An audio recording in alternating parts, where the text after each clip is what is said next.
ಹಾಸನ ಜಿಲ್ಲೆ ಆಲೂರು ತಾಲೂಕಿನಾದ್ಯಂತ ವರುಣನ ಆರ್ಭಟಕ್ಕೆ ಮನೆಗಳು ಸಿಲುಕಿ ಸಂಪೂರ್ಣವಾಗಿ ಕುಸಿದು ಬಿದ್ದಿರುವ ಘಟನೆಗಳು ನಡೆದಿದೆ.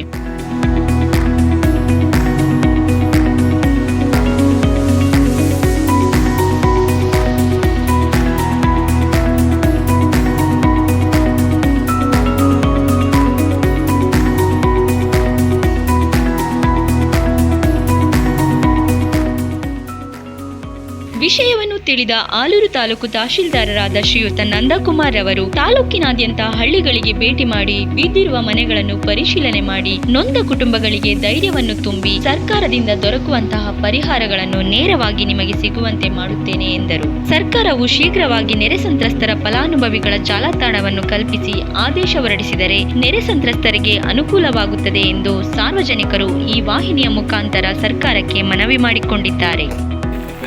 ಮಾಡ್ಕೊಂಡಿರಿ. ಈಗ ನಿಮ್ಗೆ ಹಾನಿಯಾಗಿದೆ, ಅದಕ್ಕೆ ನಾವೇನು ಪರಿಹಾರ ಕೊಡೋದಕ್ಕೆ ಏನಿದೆ ಅದು ಇಂಜಿನಿಯರ್ಸ್ ಬರ್ತಾರೆ, ಎಸ್ಟಿಮೇಟ್ ಮಾಡ್ತಾರೆ, ಪರಿಹಾರ ಕೊಡ್ತೀವಿ. ಈಗ ನೀವು ತಾತ್ಕಾಲಿಕವಾಗಿ ಬೇರೆ ವ್ಯವಸ್ಥೆ ಮಾಡ್ಕೊಂಡಿರಿ, ಬಂದ್ಬೇಡಿ.